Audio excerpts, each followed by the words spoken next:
Originally in ancient China, like 3,000 years ago, they believed the afterlife. That substitution, clay figure standing in for the living dead, tells you everything about the scale of what was being built. Because the man who ordered those thousands of terracotta soldiers wasn't just preparing for death. He was engineering an entire world to take with him. And what's buried beneath that mountain outside Xi'an is something no one has been allowed to see. Not yet. His name was Qin Shi Huang, the first emperor of a unified China. A man so consumed by the idea of eternal power that he spent the last 36 years of his life building somewhere to put it. 700,000 laborers, a subterranean palace sealed beneath 50 meters of compacted earth. Ancient texts described what was inside. Rivers of liquid mercury, ceilings mapped with stars, mechanical crossbows rigged to fire at anyone who entered uninvited. For centuries, historians called those descriptions poetic exaggeration. Then, the scans arrived, and everything changed. Here is the specific claim that haunted scholars for 2,000 years. A Han Dynasty historian named Sima, writing roughly a century after the tomb was sealed, described its interior in extraordinary detail. Not vague impressionistic detail, precise, architectural, almost technical detail. He wrote that craftsmen had constructed a vast underground chamber modeled on the heavens above and the empire below. The ceiling, he said, was set with pearls and precious stones, arranged to replicate the constellations. The floor was a topographic map of China itself, and running through it all, flowing through channels carved into the stone, were rivers of liquid mercury, designed to simulate the great waterways of the empire, the Yellow River, the Yangtze. An entire hydraulic cosmos, sealed underground and set in permanent, poisonous motion. For a long time, that description sat in the category of legend. Beautiful, elaborate, almost certainly embellished. Sima was a brilliant historian, but he was also writing about a place no living person had entered. He was working from court records, oral accounts, second-hand testimonies passed down across a century of political upheaval. Scholars were generous in their dismissal.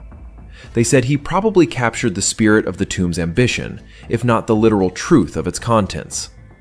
The mercury rivers were metaphor.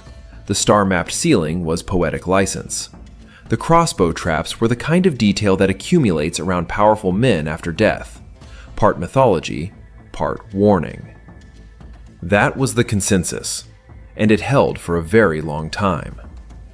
Then, in the 1980s, Chinese archaeologists began systematic soil sampling across the burial mound. They weren't looking to confirm Sima. They were conducting standard geological surveys, the kind of preliminary work that precedes any serious excavation.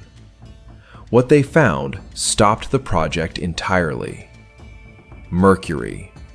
Massive concentrations of it locked in the soil directly above the tomb chamber. The readings came back at levels that shouldn't exist naturally in that location.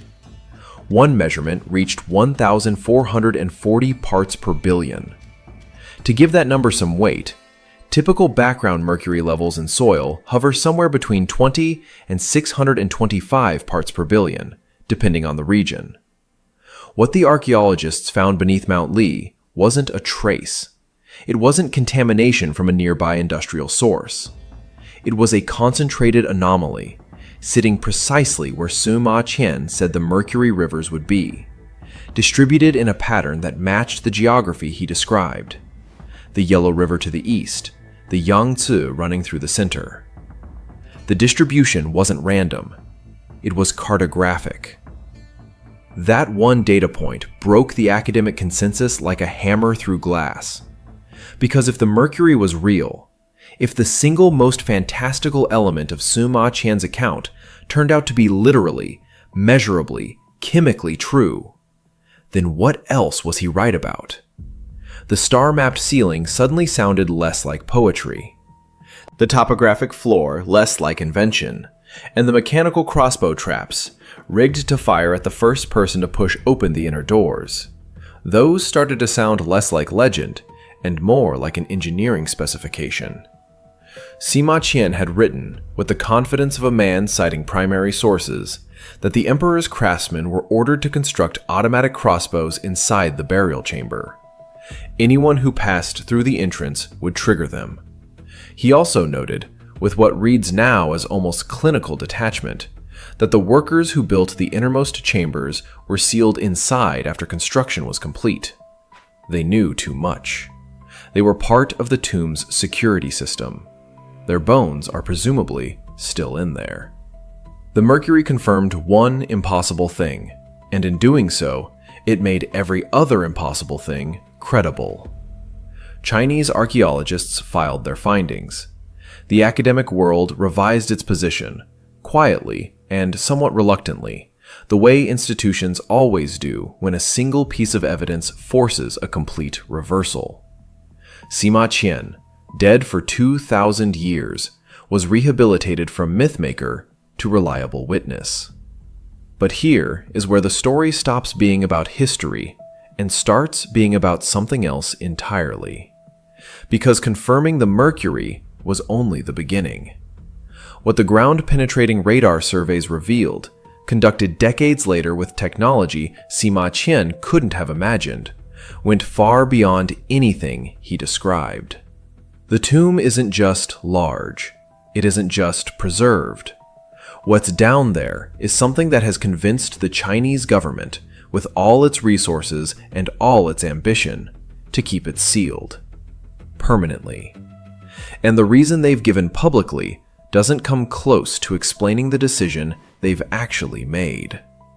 Here is what the radar actually found. Not speculation, not legend. A mapped, measurable, architectural structure buried beneath Mount Li. And the numbers are staggering. In the late 1990s and through the 2000s, Chinese and international research teams deployed ground-penetrating radar across the mausoleum site.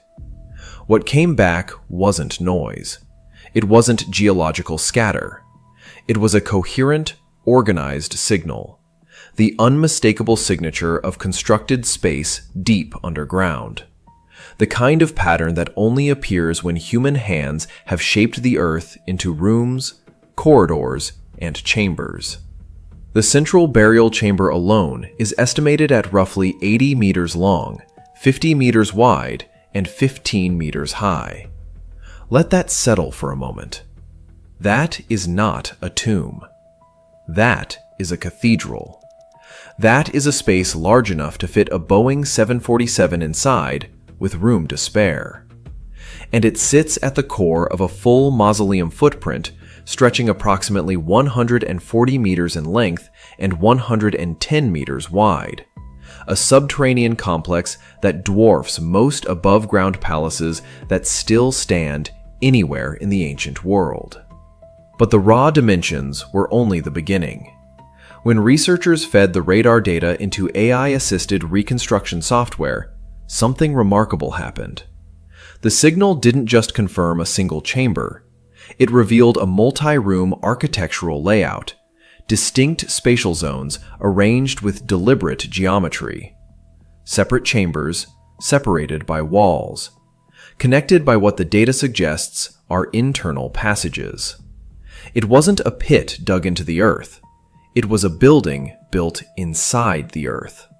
That matches Sima Qian almost exactly, and that is exactly what makes it so unsettling. Because a historian writing 2,000 years ago, working from sources we no longer have, describing something he almost certainly never saw, he got the architecture right, the scale right, the internal divisions right. Either Qian was an extraordinary guesser, or the records he was working from were genuine. And if those records were genuine about the structure, then the other things he wrote about, the rivers, the ceiling, the traps, those weren't poetry either. The radar also confirmed something the archaeological teams surrounding the mausoleum had suspected for years. The site isn't just a tomb dropped into neutral ground.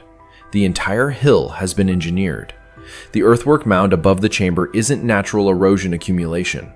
It was deliberately constructed, layer by layer, as part of the burial architecture. The mountain is the tomb. The tomb is the mountain. They are the same object.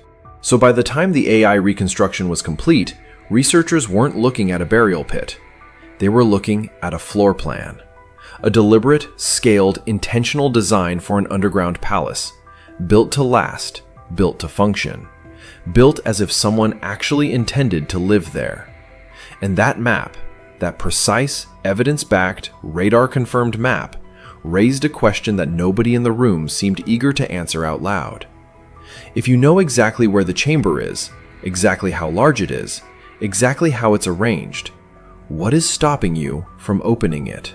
The answer to that question starts about 30 meters below the surface, and it's liquid. The soil around the first emperor's tomb is poisoned. That is not a metaphor.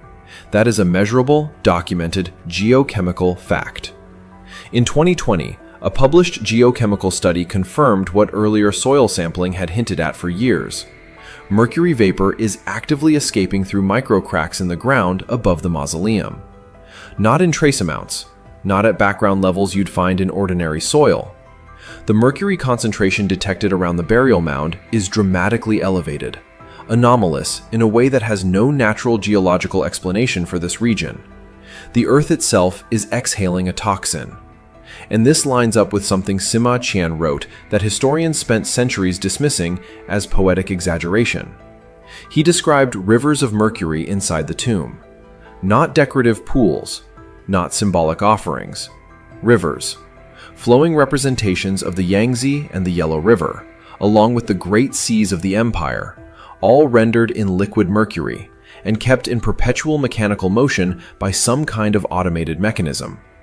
For a long time, scholars treated that passage the way you'd treat a fairy tale. Interesting, colorful, probably false. Then the soil samples came back. Because here is what the geochemical data actually shows.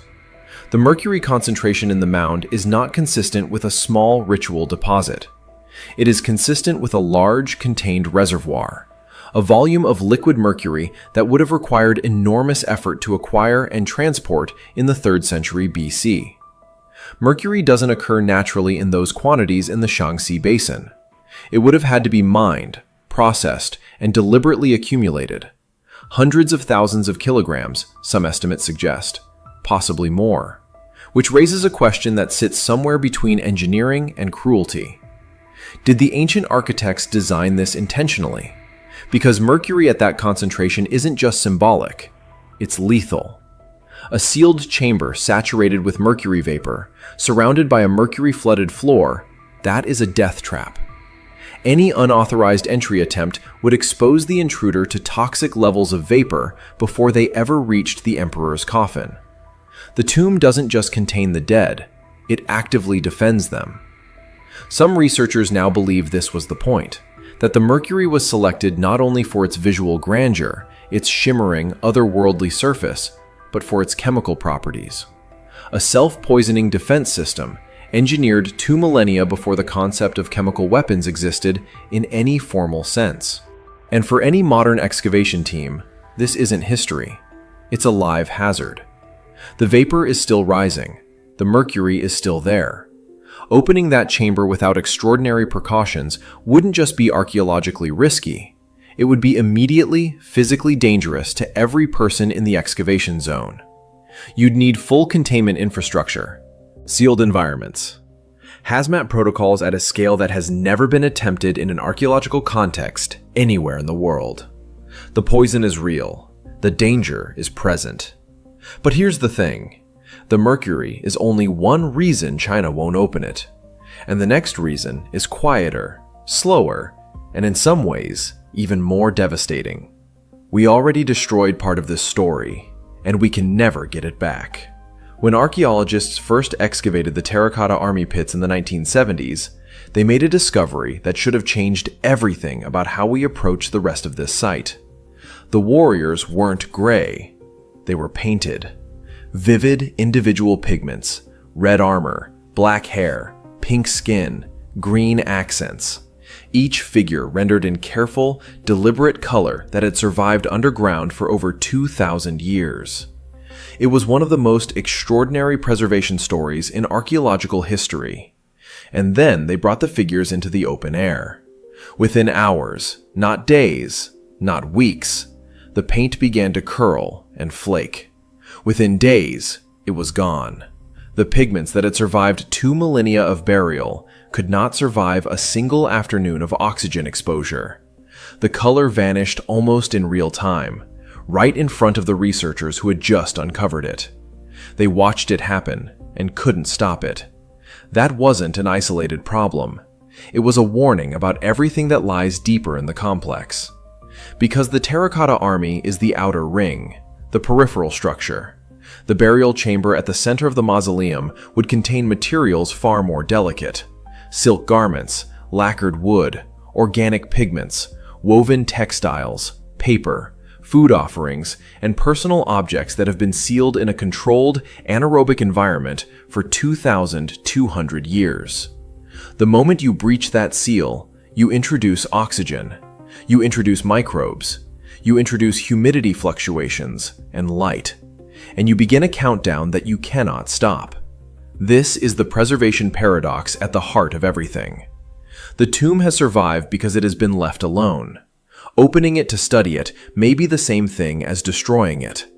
The China State Administration of Cultural Heritage has made this the official foundation of their no excavation doctrine, and it is not an unreasonable position. Every archaeologist who has worked on the surrounding complex knows what happened to the paint. They know what air does to 2,000-year-old organic material. They know that current conservation technology, as advanced as it is, cannot guarantee the preservation of what's inside once the environment is disturbed. And then there is this.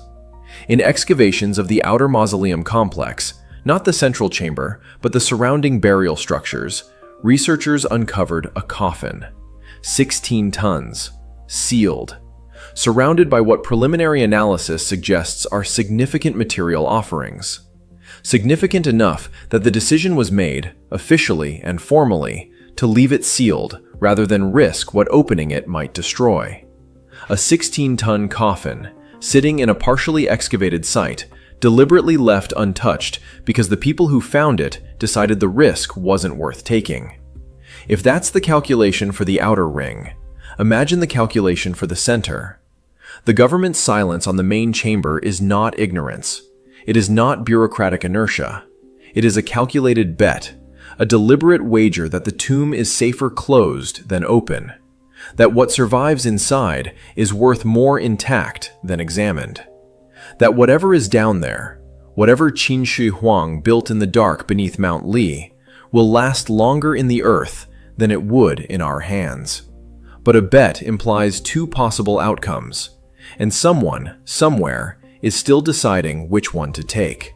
Qin Shi Huang's final trap may not be mercury, or crossbows, or collapsed tunnels. It may simply be time itself.